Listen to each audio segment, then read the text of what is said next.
Hello, friends. Nice to see you all for our daily 12:12 live stream. We have joining us from the Lampkin home, we have Miss Ella, and we have Chinita, who's just off the Instagram screen, but is in the other screen. Hello, Rie. You can do the waving.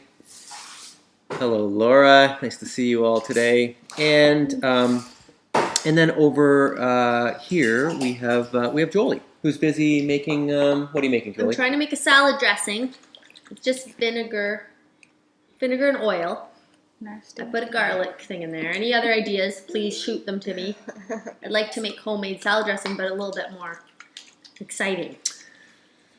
What all have you all done and got accomplished in your lives in the last 24 hours since we last chatted? Well, we'll tell you about our world. Jolie this morning has completed her. Last night was her first class online. This morning was the first morning online. She's got 4 or 5 days of intensives right through till Sunday at lunchtime. So she's busy with that. How's it going? It's great. How's it going? It's a nice way to learn. I Is it? like it, yeah. Mm-hmm. No one's watching on YouTube? It's called a Well, they'll join residency, in. and you get How to take dare it 1 week a term for this program. And it's working out great. And then there's assignments for the rest of the term. Whereas my friend Erin, who some of you know, Erin takes it she takes hers every Saturday. So it's just a different way to take the same program. It's going great. And what's your class right now? This morning was brief therapy, but then this afternoon it's the pharmacology, which I heard might be a snore. I can't imagine why. I'm sure it'll be just All about medication, I guess.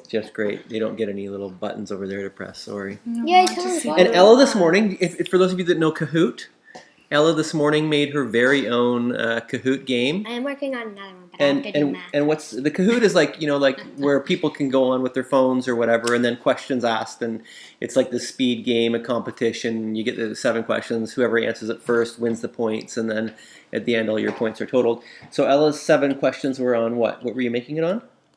Kahoot. No, I know, but Kahoot. But what was the subject? Who Oh. was making the questions? It was like women of history. Nope, history of girls. History of girls. Big difference. Thanks for the clarification on that. Yes, and last night, I don't mean to make anybody feel poorly about their lives, but I completed my taxes, which, I mean, I had started them in March because I was like, I'm going to get ahead of them this year.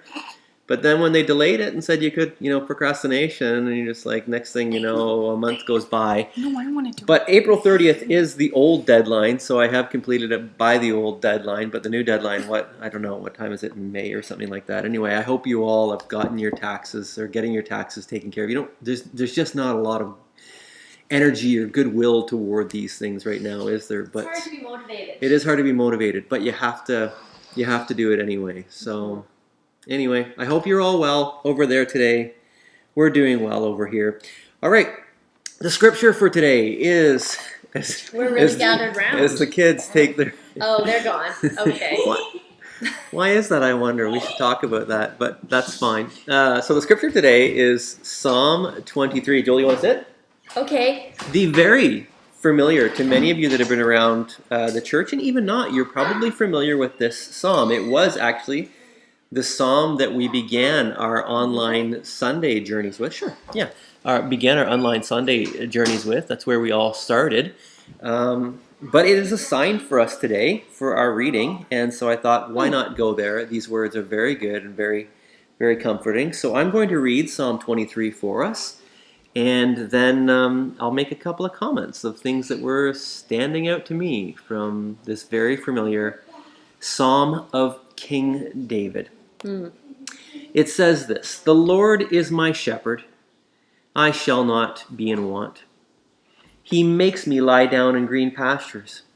He leads me beside quiet waters. He restores my soul. He guides me in paths of righteousness for his name's sake. And even though I walk through the valley of the shadow of death, I will fear no evil, for you are with me.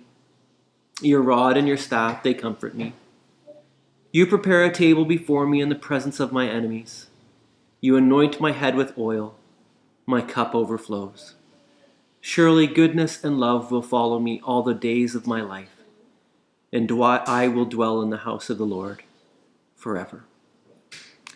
Jolie and I were reading something from Song of Songs the other day, which is, for those of you that don't know Song of Songs, but Song of Songs is kind of the love erotic Jewish erotica poem of the Bible. And it had nothing to do with our own marital life. It was just something that I was reading. But we were just taken by the use of language and how beautiful the language was, the poetry that were recorded, ancient poetry. And when I read through here again today, this Psalm 23, a similar thought goes through my mind as I read it. Just the beauty of the language that is employed by David, and the imagery that comes to my mind and our minds as we read Psalm 23. A little bit of context, a little background into Psalm 23 to help us along. So David is writing about the Lord being his shepherd.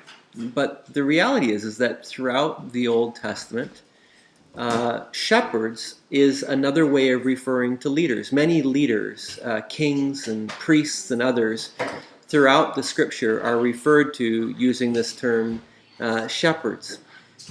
So it's a broader term. But here David is saying God is the shepherd also, and he, of course, is the chief shepherd. But it's this term that's oftentimes used to describe people that are in positions of leadership. shepherd. Shepherd. So you can have Moses as referred to as a leader, or the shepherds. The prophets are referred to as shepherds. But if you want to span it out, shepherds then could involve spiritual leaders. It could involve political leaders. It could involve business leaders. It could involve family leaders. All of these people are shepherds. And in that way, then, we find ourselves somehow connected even a little more closely to this. We ourselves are shepherds. We could be little shepherds, or we could be very big shepherds with big portfolios of people that we lead. But regardless, we are shepherds. Now, we don't know the occasion of this poem, why David was writing this. He talks about the shepherd God preparing a table before him in the presence of his enemies. But we don't know, did this happen later in life, or was it earlier in life? Well, earlier in his life, we know David was a young man. He was a minister in the courts of King Saul. And King Saul, throughout his ministry, ended up going a little crazy, as you read in the chapters of 1st and 2nd Samuel. And in those pages, we discover then that he ends up trying to hunt down David and kill David because he's jealous of David, because David appears to be the rising king to enter under the throne. And so one wonders, maybe David wrote this psalm during that time where he was being chased around the countryside by a jealous and angry king who was wanting to kill him. And in the midst of this difficult season, whatever that season was, he says, Lord, you are my shepherd. Was he also a shepherd? David, of course, was a shepherd himself, right? So the language and the terminology was quite familiar then to David. He's employing language that he himself, with his own memory and experience. Understood. But as I say, David, of course, is identifying himself, or David is identifying God as his shepherd. Guys, can you wait 1 minute so you can do that in a second, and I'll be finished this in a real hurry. Okay, so what stood out to me when I was studying this morning is a couple of things. One, first of all, this verse 2, it says, He makes me lie down in green pastures. He makes me. I thought that was an interesting way that David understood this. He makes me. God, the shepherd, makes me lie down in places of comfort. And it would seem that there are certain seasons of our life where God does this. And I wonder if maybe this is one of those seasons that we find ourselves in right now. This season where in some way we are all being forced to rest. We're being forced to slow down. We're being made to lie down. Now, what also comes to me with that, though, is the ability that we have as people to resist these gifts that God forces upon us.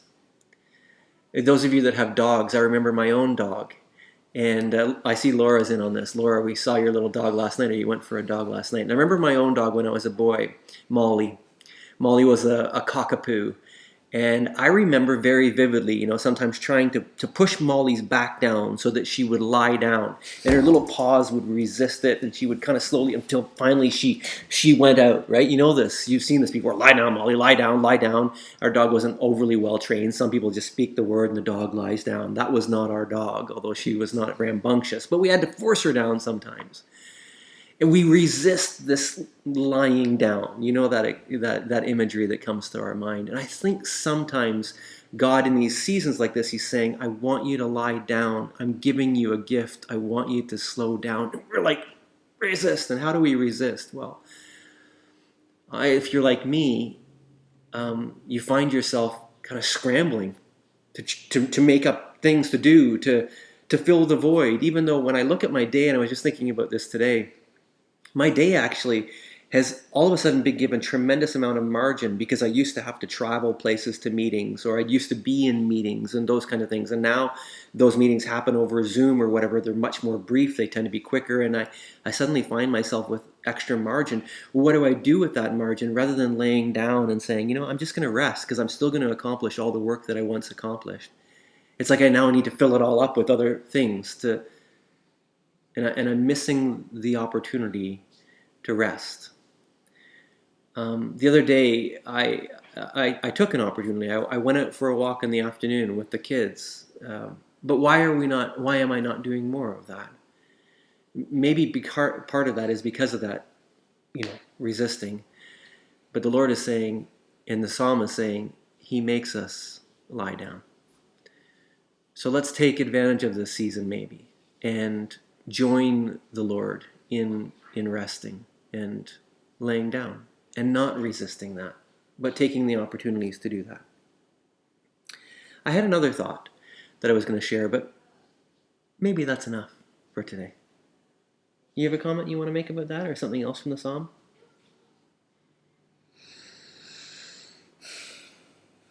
I like that. I was thinking about that. I think some people also, like, I was just talking to somebody who also might feel busier now. Yeah. Because they might be having the same job, but their job has changed. Right. But in that, there's a bit of that it's like a panicky, guilty resistance, in the sense of like, I need to be working at all moments to prove to myself and to perhaps my employer or my family. Right. There's this internal, like, I got to prove to people that I can produce, that I am productive, and so you're kind of ticking off the hours. Yeah. It's just such a different, everyone's in such a different position than we were 7 weeks ago. But I think that forced rest is wonderful. Like, I think it's like a choice for us to say, enter into that, right? To enter into it, and it makes us feel good. Like, you think that walk you took on whatever Monday, well, what was the highlight for Ella at the end of that day? Was walking with Daddy. Yeah. And I bet you it was the same for you. What was the highlight of your day? Was getting outside with your girls, hearing about their life, and coming home. Yeah. Well, I mean, I certainly don't remember anything else about Monday. About that day, yeah. But I remember that. It's like we get rejuvenated for these rests, and probably to keep that panic down that we feel of producing work, we need to have a lot of self kind of care and rest that says, I will rest. It's amazing. Like you said the other day, it's weird. We go to sleep and we just conk out. Like, we just conk out for 10 hours or 8 hours. We're just like gone. But God built it into our cycle to rest. Like, our body biologically needs to organize itself with rest. And even how God's created the world, right? And how He created time with 7 days, right? And the seventh day was to be set aside as rest, right? In fact, and then it becomes a command that we would take the day of rest. But we also see in the Old Testament that God had organized structures for the people of Israel, where even on certain years they were to allow the land to grow fallow, or to lay fallow, for the people to rest. Rest is this gift that we are being given by God. And He, in fact, actually just commanded upon us. So I wondered, and funny even just saying that, how you can feel like, oh, is that another thing I need to do? Right? There's another stress in there. It's like, no, but I wonder where we can look around in our lives and see where those green pastures are and see maybe the gifts of time and just say, you know what? I'm going to not resist into this. I'm not going to scramble to do something else, but I'm actually going to lay down. And I'm going to take advantage of this little opportunity that's being given in me to savor something. When else have we been given time, for example, to be with, people that we love, family members or whatever else, right? So there's a special gift also in this time, I think. He makes our whole world right now. And will we take advantage of that time? The Lord is your shepherd. He is the good shepherd. We all have shepherding jobs, but the Lord is the shepherd. And therefore you will not be in want. He makes you lie down in green pastures, and he leads you beside quiet waters. May you experience those pastures and those quiet waters today. Love you all very much. I'm sure we'll see you tomorrow at 12:12. Bye, everyone. Have a great day. Have a great day. And I do read that. Somebody says it's a forced sabbatical. Feels like a forced sabbatical. We receive it. Yeah. Yeah. I agree with that. I said that same thing, Amanda, to someone else the other day in an email. We're being given a forced sabbatical, right? So try and take advantage of it. Bye, everybody. Bye, everyone. Happy Thursday.